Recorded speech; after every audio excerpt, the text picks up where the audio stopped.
नमस्कार. कोपरे, मांडवे, मुथाळणे, जांभुळशी या गावांची पाण्याची जी दयनीय अवस्था आहे ती आता दर सालाबादप्रमाणे यंदाही तीच अवस्था आहे आणि त्याची पार्श्वभूमी आपल्या दोन्ही मान्यवरांना माहीत आहे. तर त्याच्यासाठी आमचं सर्वांचं असं जनमत आहे की MI टँक हेच आमचा प्रश्न सोडवण्याचं मूळ कारण आहे आणि ते व्हावं यासाठी युद्धपातळीवर प्रयत्न करावेत अशी आमची तुमच्याकडून अपेक्षा आहे. तुम्ही एकत्र भेटला ती फार भाग्याची गोष्ट आहे समजतो. तुम्ही त्या गोष्टीला चालना द्यावी, नाहीतर मग आम्हाला लोकशाही मार्गाने आंदोलनाशिवाय पर्याय नाही. त्या आंदोलनात आमचंही नुकसान होईल, प्रश्न सुटतीलच असा नाहीये, परंतु सनदशीर मार्गाने गेलं तर अधिक चांगल्या पद्धतीने आणि त्याचं श्रेय तुम्ही दोन्ही मान्यवरांना होईल.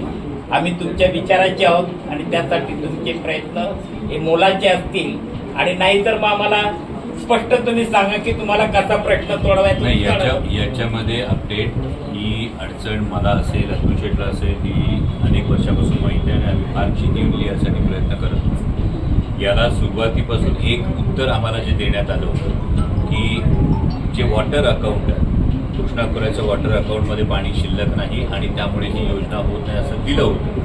त्याच्यावरचं सोल्युशन आत्ता काढलं. आत्ता मान्य जिल्हा परिषद सदस्य सुद्धा आतमध्ये त्यांच्यासमोर अधिकाऱ्यांना आम्ही ते सांगितलं की काळू नदीचा वळण बंधारा, म्हणजे तुम्ही बघितलं असेल पार्लमेंटमध्ये सुद्धा हा मुद्दा आपण मांडला होता, ज्याला CR पाटील साहेबांनी स्वतः सांगितलं होतं की मी याला सपोर्ट करतो.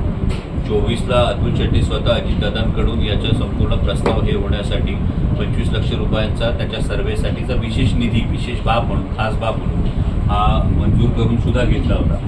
आणि आत्ताचं स्टेटस असं आहे, आत्ताच मी एक्झिक्युटिव्ह इंजिनियर साहेबांशी बोलतो, साधारणतः पुढच्या काही दिवसांमध्ये हा ते प्रस्ताव तयार करतात. हा प्रस्ताव तयार केल्यानंतर काळू नदीचं एकदा वळण बंधाऱ्याचं फक्त आपल्याला मंजुरी आली, वळण बंधारा होईल तेव्हा होईल, पण मंजुरी आली तरीसुद्धा सिग्निफिकंट पाणी हे आपल्याला आपल्या वॉटर अकाउंटमध्ये वाढेल. आपल्या वॉटर अकाउंटमध्ये पाणी वाढलं की आपल्याला हा MI टँक करण्यासाठी आपल्याला पाठपुरावा हा सुरू करता येईल. स्वतः अतुल शेट असतील, मी असतील, आम्ही धुमाळ साहेबांशी पण बोलतोय. त्यानंतर आता पालकमंत्री महोदय, उपमुख्यमंत्री सुनेत्र वैरींबरोबर आम्ही दोघेही या संदर्भात कॉमन बैठक करू आणि हा प्रश्न आपण मार्गी लावू. आपण निगुतीने एक एक विषय सोडवत आलो. केवळ हवेत आश्वासनं देण्यापेक्षा आज जिथं अडला होता ना, साहेब तुम्ही बघत असेल की आम्ही निवडून आल्यापासून जेव्हा महाविकास आघाडीचं सरकार होतं तेव्हा अतुल शेट, मी, अंकुश शेट होते, आम्ही स्वतः जयंत पाटील साहेबांकडे जेव्हा हे लावतो तिथे अडलं कुठे तर पाणी शिल्लक नाही. पाणी लवादाचा विषय कन्करंट लिस्टमध्ये असतो. प्रत्येक राज्याने किती पाणी अडवायचं याला काही मर्यादा या लवादाकडून घालून दिलेल्या असतात. त्यामुळं तुम्ही बघत असाल कुठल्याही धरणाची उंची आपल्याला सहज नाही वाढवता येत. ती धरणाची उंची वाढवायची तो लवादाचा प्रश्न येतो आणि तो फार किचकट विषय असतो. म्हणजे अजूनही कर्नाटक आणि तमिळनाडूचा प्रश्न कावेरी पाणी वाटपाचा सुटलेला नाही आहे. आपला आणि कर्नाटकचा अजूनही कृष्णा पाणी वाटपाचा जो प्रश्न आहे तो जेव्हा सुटला त्यानंतर एक ठराविक वॉटर अकाउंटमध्ये आता आपलं वॉटर अकाउंट वाढवण्यासाठी आपण हा वळण बंधारा करू. या वळण बंधाऱ्याचे एकूण 42 प्रस्ताव संपूर्ण निरेच्या उपमापर्यंत आहे. ज्या पद्धतीनं तुम्ही बघत असाल अकोल्यामध्ये फोकसंडीचा असेल आणि दुसरा तो MI टँक जो असेल, हा कधी MI टँक होऊ शकला तर जेव्हा नाशिक जिल्ह्यामध्ये 21 वळण बंधारे हे करण्यात आले किंवा हे 21 वळण बंधारे मंजूर झाले तेव्हा वॉटर अकाउंट वाढल्याची जेव्हा ही येते तेव्हा आपल्याला तो करता येतो. आता ते आपल्याकडे होत आहे आणि आम्ही दोघे त्याच्यामध्ये 100% पूर्ण सकारात्मक पद्धतीने तुमचा प्रश्न सोडवणं हे आम्ही काय म्हणतो आमचं कर्तव्य आणि तो आपण सोडवतो. तांत्रिक बाबी सर्वसामान्य सगळ्या सोडवतोय डोक्यामध्ये राहत नाही. आपण सगळ्या तांत्रिक बाबी पाणी नाहीये ह्याचा आमचा टाऊ आहे ना 100%. तर तो आणि अडवावं कुठल्याही माध्यमातून आणि आमची ताण भागवून याच्यापेक्षा आमचं उत्तर काहीच मागणं नाही ना साहेब. आता आणि दूषित पाणी काय तसं साहेब, लोक किती दूषित पाणी तिथं. बरोबर ही अडचण जी आपली झालेली लोकांना आजार पण हा इतक्यापासूनच वाढला ना जास्त. सर ऐका ना, आता जन आंदोलनासाठी मंडळी रिंगणात उतरलेली आहेत थोडक्यात, तर त्याच्यावर तुमचं काय उत्तर असेल? आंदोलन करण्याची वेळ येणार नाही अशा पद्धतीने आपण हा विषय सोडला. मी असेल, अतुल शेट असेल, आम्ही दोघेही तुम्हाला जसं सांगितलं की आपण हे लवकरात लवकर ज्या तांत्रिक बाबींमध्ये ज्या गोष्टी अडकल्या होत्या त्या आपण सोडवत आणलेल्या आहेत. म्हणजे आता त्या अवघ्या काही दिवसात आपल्याला सुटताना दिसतोय आणि त्या जर नाही सुटल्या तर तुमच्याबरोबर खांद्याला खांदा लावून आम्ही आंदोलन करायला तयार होतो. म्हणजे आता आम्ही सत्तेत नसताना सुद्धा आम्ही ठामपणे ही गोष्ट सांगतो पण ही गोष्ट सोडवत आपण आणलेली आहे, इथपर्यंत आणलेली आहे. त्याला खूप अडचणी होत्या, टेक्निकल फ्लॉज होते, हे सगळे आपण आता बऱ्यापैकी सॉल्व्ह करत आणलेले आहे आणि त्यामुळे आंदोलनाची तुम्हाला वेळ येणार नाही. कोल्हे सर, तुम्ही आणि बेनके साहेब पालकमंत्र्यांची जर मुंबईला एक मिटिंग कॉल केली आणि या सगळ्यांचं एक शिष्टमंडळ नेलं त्याची प्रगती पण दिसेल. आणि सर सध्याचे टँकर वेळेवर जात नाही, अशुद्ध पाणी प्यावं लागतं, तुटतं तो तरी मार्ग प्रॉपर निघाला पाहिजे. टँकरच्या बाबतीत आत्ताच तालुका प्रशासनाला संपूर्ण सूचना दिलेल्या आहेत. याचं रिअल टाईम मॉनिटरिंग सुद्धा करायला सांगितलेलं आहे वाड्या वस्त्यांच्या बाबतीत सुद्धा. आणि यामध्ये माननीय जिल्हा परिषद सदस्य असतील, पंचायत समिती सदस्य असतील, यांनाही लूपमध्ये ठेवून याचं रिअल टाईम मॉनिटरिंग झालं पाहिजे. आणि म्हणजे पुढच्या 2 दिवसामध्ये संपूर्ण टंचाईचा अहवाल हा व्हिडिओनं मागवून घ्यायला सांगितला आहे. त्यानंतर दर आठवड्याने याचं रिव्ह्यू करायला सांगितलेलं आहे. कारण जसजसा दुष्काळ वाढत जाईल तसतशी अडचण वाढू शकते. त्यामुळे तशा सूचना या प्रशासनाला दिलेल्या आहेत आणि प्रशासनाने ही हमी दिलेली आहे की या गोष्टी सॉल्व्ह होतील.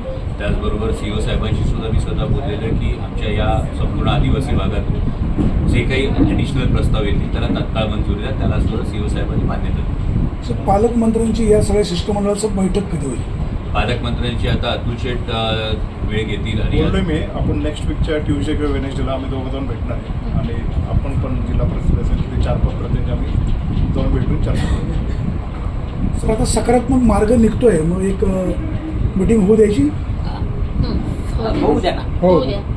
ते सुरुवात अजितदादांनीच केली होती आणि अजितदादांनी आम्हाला सगळ्यांना विश्वास दिला होता आणि त्याच्यानुसार त्यांनी ते पाऊल टाकलं होतं. 50 MCFTचा बंधारा निर्माण करण्यासाठीचं सर्वेसाठी पण त्यांनी निधी उपलब्ध करून DPCमधून देण्यास सांगितलं होतं. नंतर मधली घटना आपल्या सगळ्यांना माहीत आहे, पण अजितदादांचं अधूर राहिलेलं स्वप्न वहिनींच्या माध्यमातून डॉक्टर साहेबांनी असेल, सोनाताईंना विश्वासाने साहेब निवडून दिले, तो विश्वास आम्ही सार्थक केल्याशिवाय राहणार नाही. आता आंदोलन अतुल शेठ म्हणले अजितदादांनीच चालू करतं हे. खरं आहे, अजितदादांपासूनच सुरुवात झाली आणि ही त्यांची फाईल आहे. येवल्या तिकडं कर्जत जामखेडचे लोक 4 दिवस उपोषणाला बसलेले असताना केवळ आपल्या अतुल शेठमुळंच 4 तासात आपल्याला हा प्रस्ताव भेटला पुढे येतात. आणि हे अतुल शेठचं पत्र तर खास बाब म्हणून त्याला 25 लाख रुपयाची मंजुरी. 25 लाख रुपयाची मंजुरी पाहिजे, पण साहेब थोडं डिले झाल्यामुळं आपलं ते हे गेलं, थोडं रखडलं गेलं आणि त्याच्यानंतर वर्ष झालं त्याच्यावर आम्ही थोडंसं कमी पडलो. नाही, आज आपण जो सगळं प्रस्ताव आहे, हो. आता हा जर तुम्ही प्रस्ताव बघितला हो. तर या प्रस्तावामध्ये प्रकल्पस्थळी उपलब्ध पाणी हो. याच्यावरचा हा जो विषय, हा जो शेरा होता, हो. सध्या सदर योजनेस पाणी उपलब्ध नाही. जे टेक्निकल मुद्दा होता ना सर, टेक्निकल मुद्दा फक्त या ओळीमुळे आला. हो. आता मी जे तुम्हाला संपूर्ण वळण बंधारा आणि त्यामुळे वाढणारं वॉटर अकाउंट सांगितलं, ही एकदा ओळ आपली निघून गेली, हो. ही ओळ निघून गेली की आपल्याकडे पाणी उपलब्ध होतं आणि आपल्याला MI टँक बांधता. इतकं सोपं गणित आहे. त्यामुळे ही ओळ पुढच्या काही दिवसामध्ये ही ओळ काढण्यासाठी आपण ती गोष्ट मंजूर. सर, तिकडच्या लोकांचा अशुद्ध पाण्यामुळे आरोग्य खराब झालेलं आहे, घसे दुखत आहेत, अंगावर खाज येते. एखादी आरोग्याची टीम तिकडे तपासणीला जाईल का? त्यांना खूप खरेच्या आजार वाढले. नक्कीच त्यामध्ये आधी आरोग्याची टीम तर तपासणीला जाईलच, पण त्याचबरोबर पाणी तपासणी, जी नमुना तपासणी असते तेही करून घ्यायला सांगून त्यातलं कुठला जनजागृतीच्या बाबतीत करायला लागेल तीही करायला त्या सूचना आपण देऊ. तर ते येडगावच्या लोकांना फक्त आमच्याकडे साहेब दुर्लक्ष करू नका, हीच कळकळीची 10 दिवसातच मिटिंग आहे. Correct, correct.